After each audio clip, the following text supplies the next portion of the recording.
Welcome to For the Long Run, the podcast exploring the why behind what keeps runners running long, strong, and motivated. I'm your host, Jonathan Levitt. Through personal and professional connections in the running world, I have the privilege of getting to know some amazing athletes. I've always been fascinated by the psychological aspect of running, and this podcast is aimed at exploring this and much more. I hope you enjoy. Welcome back. I have Charlie Watson joining me on the podcast today. Charlie, thanks so much for taking some time to chat. Thanks so much for having me on. Of course. The last time we were together feels like a lifetime ago down in Atlanta in that party house. Yeah. That was a good time. I feel like I would have hugged 10,000 more people if I'd known what was coming. I think I did hug 10,000 people, and yeah, I would have added another 10,000 had I known what was around the corner for sure.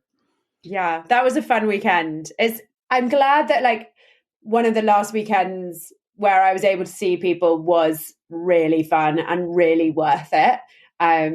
Because it's nice to look back on that memory of the party house, the barbecue, and the British miscommunication where I thought we were going to go outside and have burgers and sausages, but actually barbecue food is not that.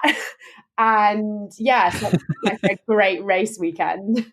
So I figured we were going to have so for context here, we had a house in Atlanta for the Olympic trials, and it was in a very large church that was actually on the Real Housewives of Atlanta. And so we figured that in Atlanta, it would be warm enough to have a barbecue outside. But the interpretation of barbecue was like Southern food and like barbecue food, not having a barbecue. So yes, a little lost in communication there, but also lost in the fact that it was 35 or 40 degrees instead of 65 plus. Yes, that was a good time. So before we dive too far into it, question for you is, who is Charlie? So I obviously listened to your podcast and I knew this was coming, and I've been like practicing. You were delaying it as long as possible. Yeah. So I am a registered dietitian, clinical registered dietitian. So working in a hospital right now. I'm a new dog owner. And I want to say runner. I was thinking about this on my drive home today. I am a runner, but right now I don't really feel like one. And world traveler is also I like to have in my bio because that's what I aspire to be. So you run a lot. You run a handful of marathons, but you don't consider yourself a runner? So not, or at least right now. Yeah. So I think.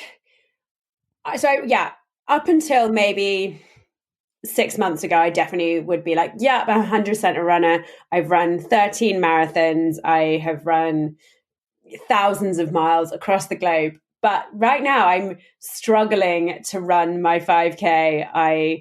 I've just given myself permission to run when I want to and not when I don't, or don't have the energy, or just want to go for a walk instead. So right now I don't feel like a runner, but one of my goals for 2021 is to find that in me again, and to give myself a goal in running next year to work towards, because I feel like I've lost part of myself by losing this runner within me, and I don't feel fully me anymore. I don't know if that makes sense, but I feel like this pandemic has taken so much from so many of us. And for me, it's taken a lot of my energy, both kind of physical and mental. And I want to kind of get it back and take back control of at least one area in my life. And I'm hoping that running is the area that I can kind of put some hard work into and reap the rewards. Yeah, I think that makes sense. A mutual friend of ours, Mary Johnson, calls this a season of life, and motivation can wax and wane in different seasons. But I think hopefully it'll come back. But you're working in a hospital during COVID time, so I feel like you get to give yourself a little grace there. Yeah. And to a certain extent, I feel like I have given myself maybe a little bit too much grace, and now it's time to be like, come on, the way you feel your best self is by having running and fitness as part of your routine. So kind of need to stop eating all the chocolate donations that have been given to us. Easter and Christmas are a really good and really bad time to have worked at the hospital because, we've got so many donations. But I feel like that I need to find a better balance for me, because at the moment I'm just giving all of my energy to work and not saving enough for myself.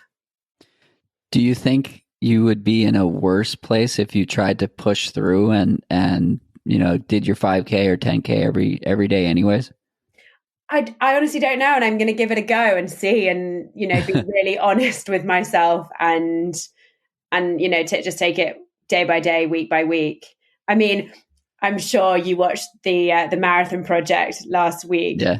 week before last, and I've listened to basically every podcast that Marty has been on and been like, gosh, if you can balance all of that, if you can have been on the ITU, then I can find a better balance for myself. So I guess we'll kind of see how that plays out in the first couple of months as I base build again in January, February next year.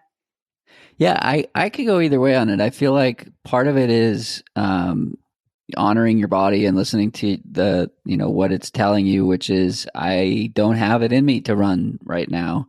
And then the other side of that coin is that's your time, that's you, and it makes you your happiest version of yourself. So make it a non-negotiable. And I go back and forth at times on like where I stand on that personally, and I just sort of listen to the cues that I'm getting from my brain and my body and all that stuff, and also my coach. And sometimes he'll push me through it, and other times he'll pull back and say, "Okay, we're not going to run."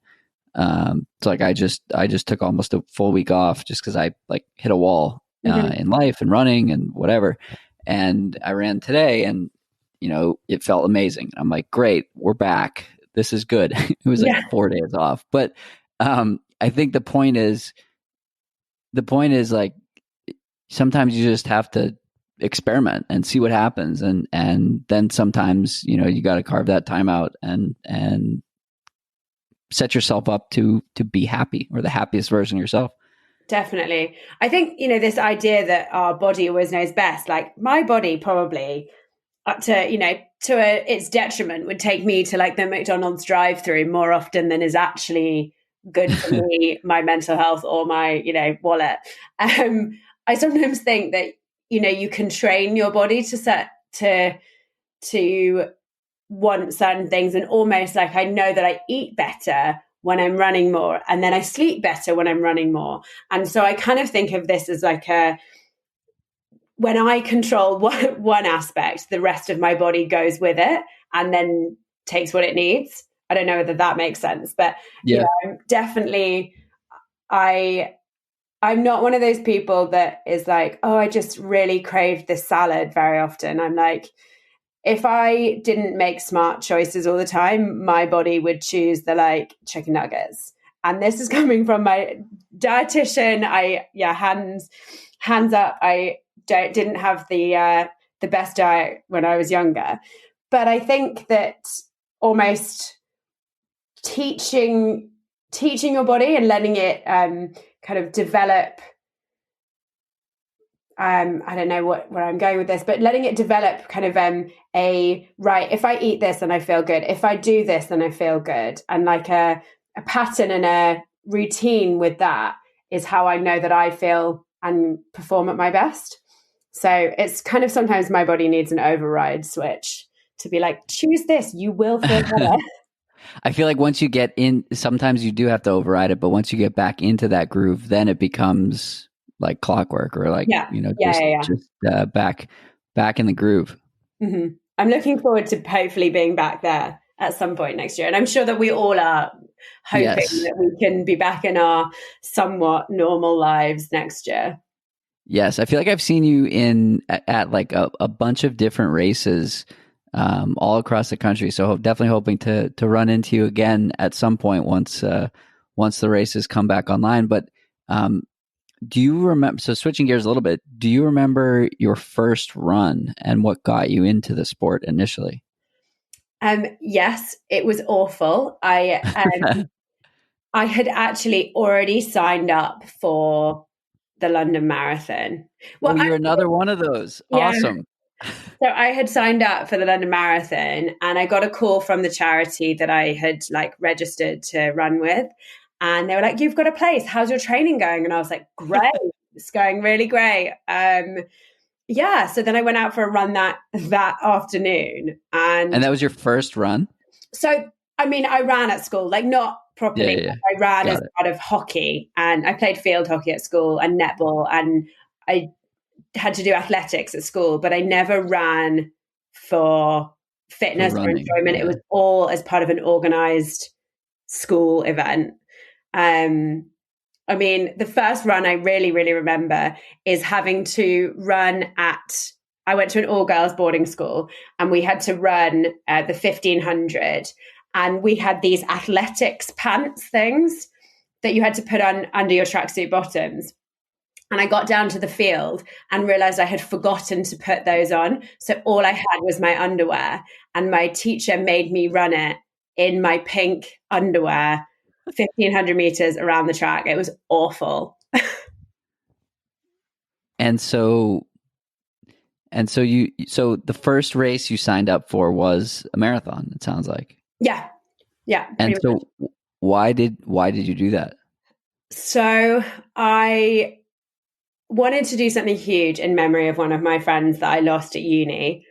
And I was not a runner. I was not into fitness. I was definitely more of a party girl at university. So that seemed way out of my comfort zone, something that people might sponsor me to do to raise money for a mental health charity, and something that I thought my friend would have been really proud of me for doing.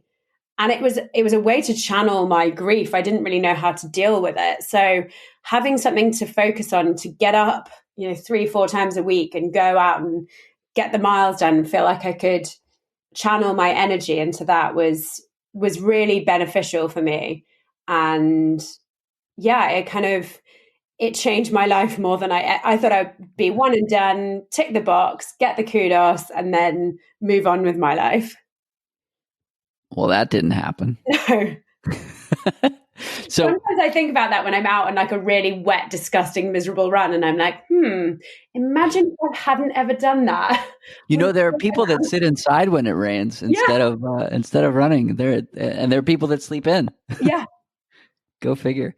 So, so that was your first. What was it like crossing that finish line? It was an amazing feeling. I ran it with one of my best friends. I'm from London. I grew up in London. It's like an iconic marathon, but it's my home marathon. And so I had so many friends along the course. And our goal was sub 5, and we finished in 4:54. And I was so elated. But I also thought, I bet I could do that faster. And And so it begins. exactly. And yeah, I remember feeling I was broken. My feet were in bits. I was chafed. I was like sore, but that competitiveness was like, okay, sub 5 is done. Like, let's see what I could do next time. And what was the second marathon that you signed up for? So I think I've been a little bit spoiled with the marathons I've run. I'm not going to lie. My second one was New York. Nice. And yeah, so I my friend's boyfriend at the time, now husband, had got a place, and we were like, with 10 weeks to go, we were like, oh, should we just like buy, get not charity, like a travel package place. We were like, should we just do that, and we'll go and run it. And so my friend Zoe and I, we were quite good, we had quite good bases, but yeah, with kind of 10 weeks specific marathon training, we went and I ran New York. My now husband and his parents were there. My parents were there.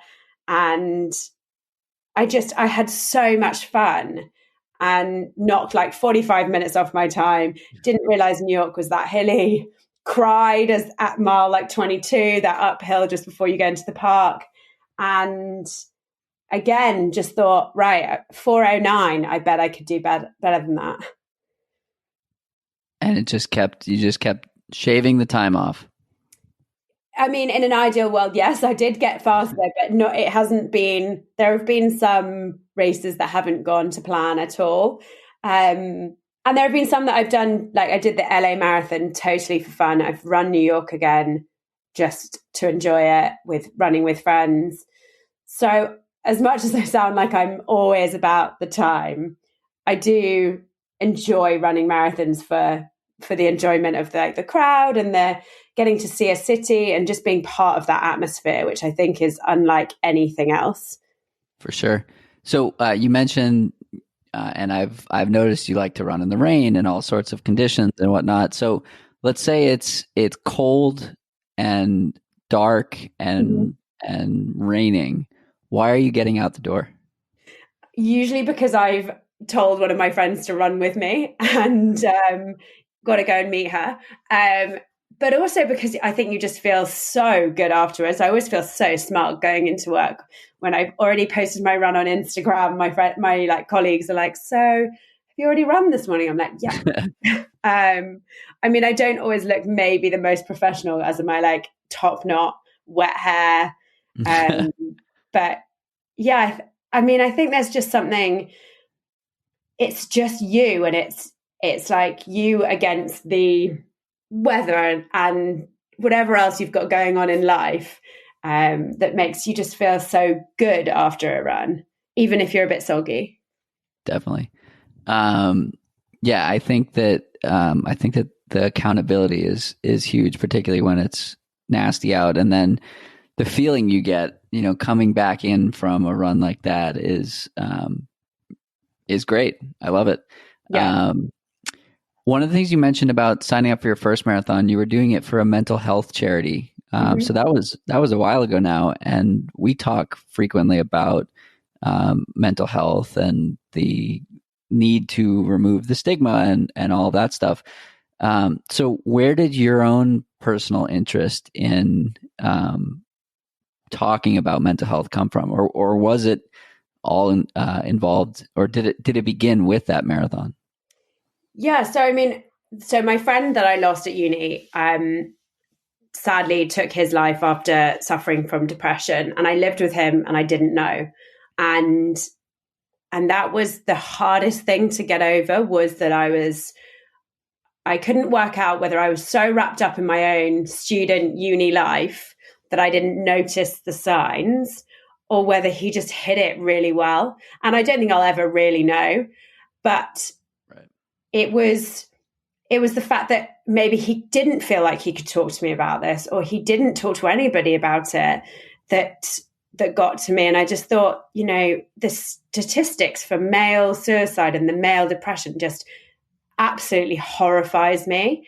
And so I wanted to create this conversation. This was 2011, 2012 that I signed up for this marathon and did it for mine. And I wanted people to talk about it because people weren't talking about it, even though we'd had this friend that had died. And I just thought, God, if that's not making you, willing to open up about this, what will? Because that is terrifying.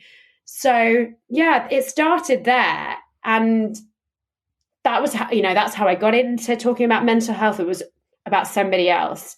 And as the years have progressed, I've then found that I have learned more about my own mental health and have been more and more willing to share about it, to seek therapy, to look after my mental health as a priority. And I think that kind of using somebody else's story eased me into being able to talk about my own. Yeah, I think first that's awesome, and well, it's not awesome. It's an impactful way to become passionate about something, is one way to put it. And I'm sorry to hear that. And it's always interesting to see what motivates people to talk about it, and I've found it to be fascinating when I talk about it, or particularly the first time I talked about seeing a therapist, just the number of people that said, "Me too, I see one as well." Um, as you said, like everyone seems to be doing it, or not everyone, many people seem to be doing it, and nobody until recently maybe has been talking about it. And so I think it's people have felt that they can't talk about it, or they don't want to talk about it, or whatever, and that precludes other people from talking about it, and maybe prevents other people from getting started on that journey. So it's great to see someone with a platform like yours talking about it. Thank you. Yeah, I think you're so right. It's something that, you would never feel ashamed to say, I'm going to see a physio, or I'm getting a Right. massage, or you'd ask a friend for a recommendation for that. But with therapy, it still feels like there's this stigma attached to it, and this, you can't be like in your office, oh, I'm going, especially not in the UK. I feel like it's like, oh, you can't really still talk about it. And it's only in the last few years that I've even spoken to some of my best friends about it, and found out that other people are having therapy, or recommended to, suggested places they could find therapists, and vice versa. So I'm glad that it's a conversation that people are having more, but I still think that in workplaces particularly, and maybe even like, families, I think my family is quite old school, and so I don't necessarily talk to all of my family about the fact that I see a therapist and have dealt with mental health issues. How does I totally agree on that. It was Scott Fauble that said on this podcast, he said basically the same thing. Like if your leg breaks, you wouldn't think twice about going to see a doctor, or you go to see a doctor to make sure your body is fine. Why would you not go to see someone to make sure your brain is fine? So how does running play into your own mental health? For me, running is, as we've said, it's like the me time, it's the escape, it's a way of challenging myself that's outside of a work environment, that's like not based on, well, it is based on numbers, but it kind of, your success isn't based on other people. And it's just a time to kind of get out into nature and to switch off, listen to a podcast, or chat with a friend. And I think in the past I have made it too much about the performance. And so this year especially, I've used it as a release. And as I said, like I've run when I want to, and I haven't when I don't want to. I've done a lot of run walking because I haven't worn a Garmin or my watch. There are other brands available, obviously, but I wear a Garmin. I haven't worn one for a majority of my runs in the last 6 months, because I just don't want to have any of that pressure. And so it's just a mental release, really. Yeah, it's interesting to hear how people's relationships with running have evolved in 2020. I was injured at the end of January and didn't run in February, and so my first runs back were basically like 20 minutes. Yeah, 20 minutes during the start of the pandemic. So the only time I was outside, or the only time that I had control over my day, was that 20-minute run, which became a 30-minute run, and a run walk, and this and that. And then to hear other people talk through, if they have kids at home and a spouse and all that stuff, and it's their quiet time, it's their peaceful time and whatnot. It's been cool to hear how different people have used running in different ways to help them feel a little more in control in this time. Definitely. Yeah. I mean, I used it in the summer. I got to, we made a kind of little run club at work, and we would go out and do a little 5K at lunch. And that was amazing, having that as like a kind of team building, but also as an escape from work for half an hour. And although one of the guys left, and it's kind of petered out as the weather's got more disgusting. It's definitely been a real escape in different ways throughout the last year, whether that's a sunrise run that just sets you up for the day, or a lunchtime run, or a post-work. I'm saying post-work. I hardly ever run post-work. I'm just not a runner unless I'm running with someone else.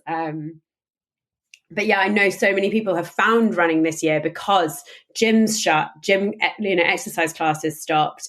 They were like at home all day, and you were only allowed to leave to exercise for a while in the UK. So they were like, well, if all I can do is exercise, then I might as well go out and try this thing that other people love. So I've been really happy to see so many people that I know and that I don't know start running. And I feel like there are so many runners around me now, which is amazing to see. Did a lot of people ask you about how to get started? Yeah, quite a few. I think a lot of people are still quite embarrassed when they start running, and they, I've tried to encourage some of my colleagues at work, and they're like, oh no, I can't run with you because I'm too slow. And I feel like a lot of people that I know have not told me that they've started running until now I can run 5K. And I'm like, oh, I wish I'd known that you was even starting. Like, I love chatting about it. So I think it's still something that people are like, oh, I'm not a runner. I can't run with you. I'm not fast. So I think that people share it more when they have accomplished their, 5K or whatever it is. Yeah, it's fun. It's fun to see people getting into it. And yeah, I can definitely relate to the, okay, what else do I do? Okay, I'll just train more. That was basically how I got through July. And I looked at my training hours in July, and a friend was like, what are you doing? Like, training for an Ironman? It was like ridiculous. And definitely not sustainable, but it was exactly what you said. Like, what else am I going to do? I wasn't seeing friends. I wasn't, there was nothing going on. Yeah. So it was like, sure, I'll go for another run, or I'll go for another bike ride. Was this when you were up in, I don't know, Cape? Cape Cod, yeah, with my parents. So like the roads and trails were perfect. So I was just like taking advantage of what was around me. I very much enjoyed and felt jealous watching your stories, and you'd be like, oh, I've just got a lobster roll at the end of my bike ride. And I'd be like, let me look at this sandwich that I brought for lunch. Like, the best activity I did all summer was I did a 70-mile ride, and I had a lobster roll at like 55, and it didn't feel good by the end, but it was absolutely worth it. It was a lovely lobster roll. Anyways, so you are a podcaster, a writer. You have a book out that is, I think, at its 1-year official anniversary. Yep. Today or recently, which is exciting. And you did that book launch down in Atlanta. So talk to me about how you got into that area. And you also have a healthy, in terms of size, Instagram that you talk about running and nutrition, and all sorts of great information gets posted on there. So how did all of that evolve over time? Yeah. So my blog is what started it all off. And there was two reasons why I started the blog. Firstly, to try and get my friends and family to sponsor me for my first marathon. And secondly, to get a job at a magazine, because I had no writing experience and no one would give me any writing experience. So I was like, cool, people are blogging. And what year was this? 2010, 2011. And yeah, so I got the job at the magazine, and kept writing as a way of keeping myself accountable after I finished my first marathon. And that kind of just grew. I mean, I'm sure it was just my mum reading for a number of years, but yeah, I got an Instagram because I was told that if you have a blog, you have to have an Instagram. And again, that kind of just grew. And then the book was, I randomly posted a photo of me holding Shalane Flanagan's book because I was in Portland and I'd managed to get a copy of it at the local bookstore there, and it wasn't out in the UK yet. And I was like so excited for this. And a publishing house in the UK got in contact being like, hey, do you want to do something but a British version? And I was like, yep, I would love to. So yeah, it's all been a bit cool. of a strange roller coaster over the years. I never set out for it to be this, but I'm really glad about what it's turned into. That's super cool. So I'm sure you were hoping to do a whole book launch tour, and that journey may have started and ended in Atlanta. But are you planning that for 2021? I'm not planning anything, partly because I mean, or hoping for. Yeah, I'd love there to be something, but the UK numbers are terrifying right now. And with my job, we had all of our leave cancelled the first 4 months of last year, basically after Atlanta. So I'm not really planning anything. It'll be like quite last minute if I do anything. And if races go ahead, then I'll be like, cool, I'll come to, my husband's a pilot, so I get perks, and I'd be like, I'm coming to New York for a week for the race weekend. Let's do something. So I'm kind of taking, I don't want to be disappointed. So I'm just being like, if it happens, amazing. And if it's not meant to, then I'm also disappointed, but fine. That makes sense. Yeah. Set the bar low. Yeah. Hopefully we're able to get back to some semblance of racing and normalcy at some point next year. So yeah, I hope so.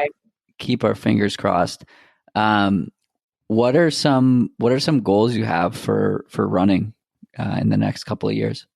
Or do you have goals for running in the next couple of years? I mean, my goal hasn't changed. My goal is still to get a BQ, and that's been my goal for a couple of years. And I feel like right now I'm further away than I ever have been time-wise, but mentally I'm ready to be kind of all in for this. So yeah, my big goal, there's not a date on it. I think this is the first time I haven't put a date. Normally I have like a race on my calendar that I'm going to go for it.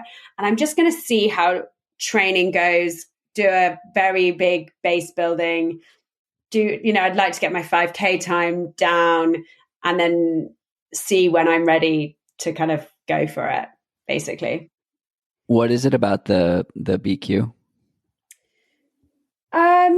So I've been lucky enough to run the Boston Marathon with a sponsor, and I loved it. But part of me was like, I need to earn this bib. I need to get back here with my qualifying time and feel like I am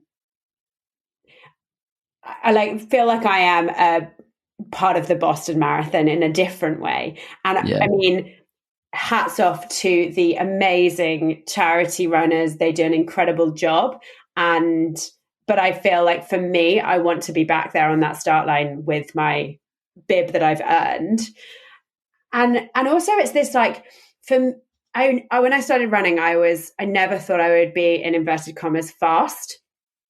And to have seen me be able to get my time down from a 4:54 to a 3:38, I'm like, I don't feel like that it's unattainable, but it's a big challenge. So part of me, it's like, I need there to be this, right, this is the goal. Otherwise it feels kind of like an arbitrary time. So I quite like that this is what you're going for and this is why. Yeah, I love that. I've run Boston twice, and the first time was an invitational from a sponsor, and the second time was a charity bib from my ex-girlfriend at the time, or my girlfriend at the time. And I registered my name. I was very official. I was actually trying to BQ officially in that race. And I ran a 4:01 on that day. But I feel you on the, like, that's why I want to do it too. Like I've tasted it, Mm-hmm. but and I know what it tastes like, but there's something else I want. And there, like, I want that. Like, I stood here and I put thousands and thousands and thousands of miles in to get here. And then the race is a celebration. And Exactly. it's, we both run it. So we know, the crescendo of excitement as you get closer and closer to Boylston Street.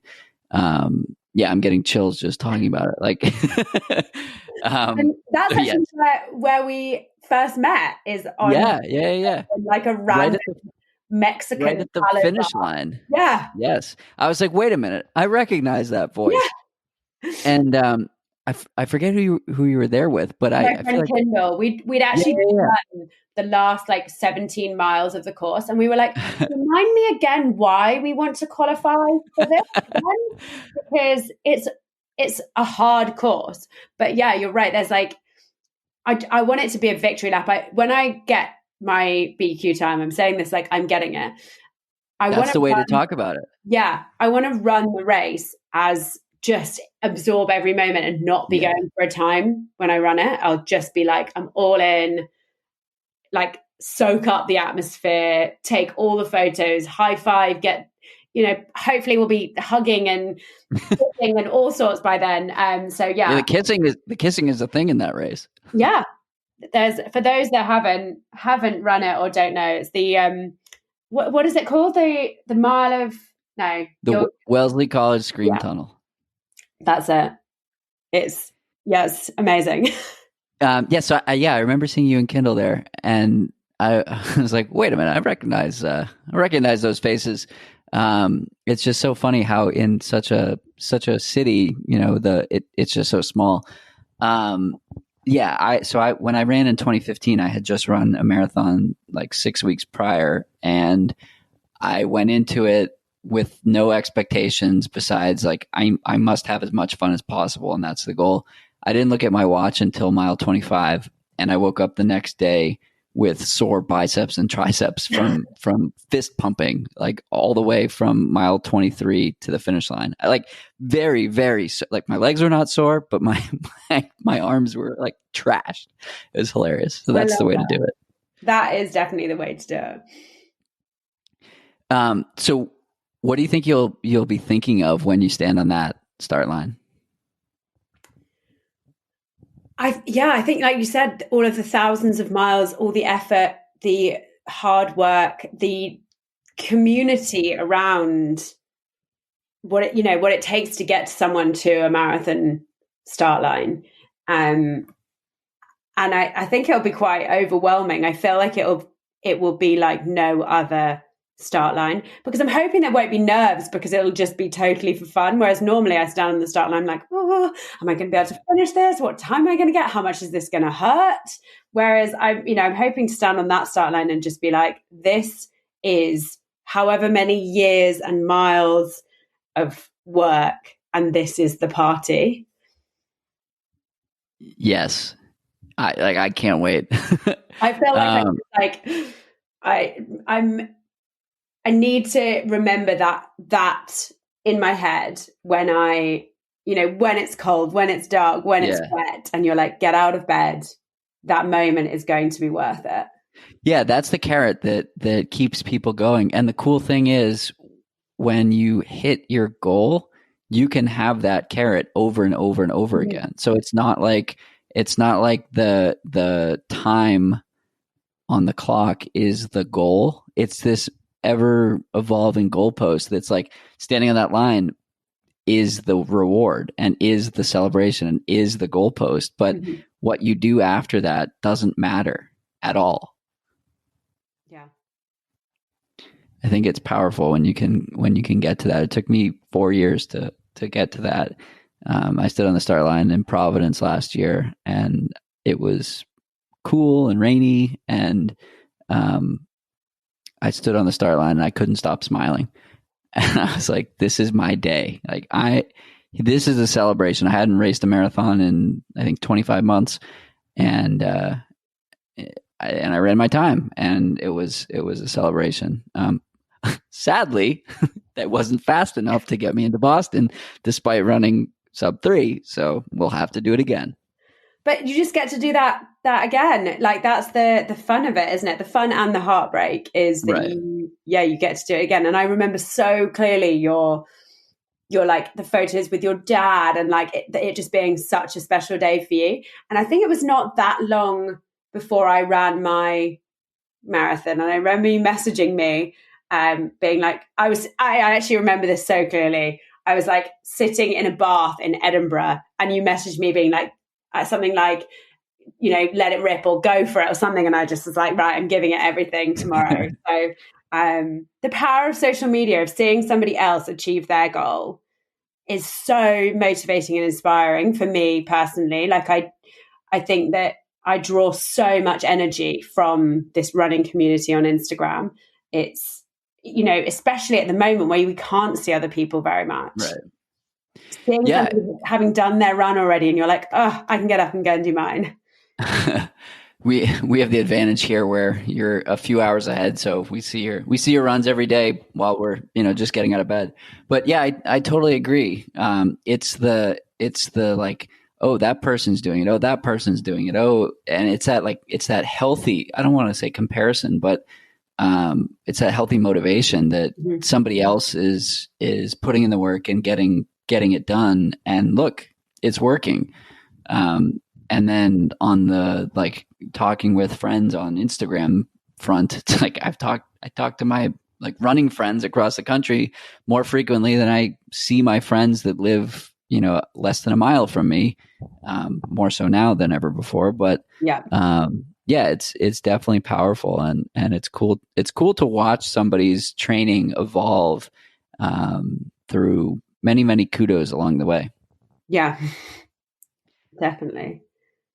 So you also host a podcast. Where did that come from? Yeah, so that was I love listening to podcasts, and I like talking a lot. And so That's a good combo for podcasting. yeah, it came as a kind of, I was like, well, what do I want to hear and what do I want to talk about? And I asked on Instagram, and people were like, let's talk about nutrition, because there wasn't, people, I guess, were like, there's not a lot of quality information about nutrition for runners out there, and digestible, because yes, there's a lot of information online, but it's hard to kind of, sift through it all. So it started out with just talking with registered dietitian and registered nutritionist about nutrition for runners, and kind of developed from there. I had a friend that was, in the army, and she became an ultra runner, and she had won this polar marathon, ultra marathon. And I was like, cool, this is a girl I went to school with and played hockey with, and we both hated running on the athletics pitch. So let me chat with her. And it did really well. And people, it turns out, like to hear not just about elite runners, but about everyday runners that are doing incredible things alongside their jobs, their careers, their marriages, their kids, their dogs, that sort of thing. That's super cool. And how has it been going for you? I mean, it's so much more work than I ever thought it would be. Hats off to everybody that has a podcast. I really enjoy it, but yeah, it's a lot more work than I thought it would be. Turns out I'm much better at like sitting down on my computer and typing stuff while I'm watching TV in the evening after I get back from work than like researching and then chatting and then organizing. I have to admit, I don't edit the podcast myself, because that would take me hours and hours and hours, and it would probably be terrible. So yeah, I'm really enjoying it, but it's definitely a lot of work.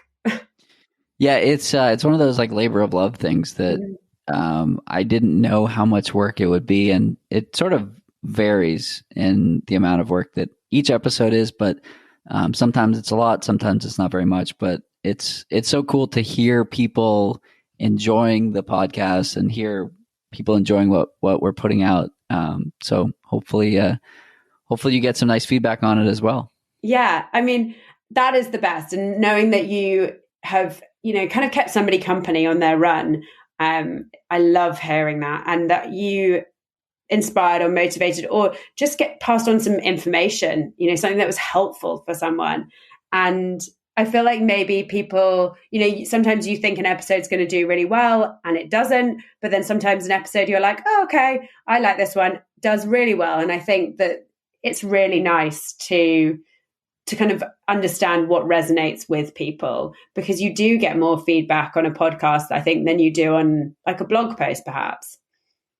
Yeah. And to your point, it is fascinating that sometimes, the super big name guests don't have a huge number of listens, and the people that aren't quite as famous do. So it's feels like word of mouth is definitely powerful for episodes like that. Definitely. So if you're listening to this podcast and you enjoy it, please share it. And subscribe and go and check out my podcast, Cook, Eat, Run. Little plug. Cook, Eat, Run. Yeah. Awesome. So switching gears a little bit, what do you know now about running that you wish you knew when you started? I mean, I'm kind of glad I didn't know that it doesn't get easier, because your goals change, you get faster, you push harder, you go longer. So I'm kind of glad that I didn't know that it doesn't get easier. But I wish I'd known when I very first started about the community, and that running with others it's not scary. It is amazing and will help you so much in terms of your speed, your knowledge, your motivation, your education around running. So I wish I'd, pushed myself to be a bit braver to go and join a group earlier. And about fueling. Oh my goodness. My first marathon, I ate like some, do you have Haribo in the US? Yeah. Yeah. I basically ate some Haribo and called it a day and thought that was enough. And I crashed so hard at like mile 20. So I wish I'd known how to fuel. It's a pretty popular ultra fuel.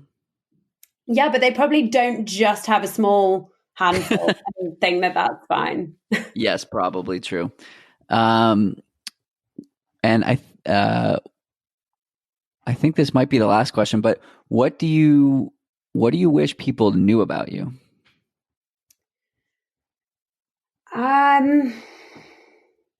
That's a really good question. I wish people knew how scared I am to do everything, but I'm like, right, I'm going to do it anyway. I was scared. I didn't start my podcast for ages because I was terrified that no one would listen. It took me like absolutely ages to even consider doing a book event, because I was so scared that no one would come. And that's why I was so grateful for you and to Amanda for doing it. For putting on an event and letting me kind of crash and be like, I'll be part of this too. Because I think that so many people are crippled by their fears of what happens if no one listens, what happens if no one comes, what happens if this doesn't work. And it's something that I feel like I have to, have this internal conversation every day and be like, what is the worst that would happen? Okay. And what is the worst that would happen? Yeah, that no one came. I hosted a brunch with one of my friends back in I think it was 2014 or 2015, and no one came.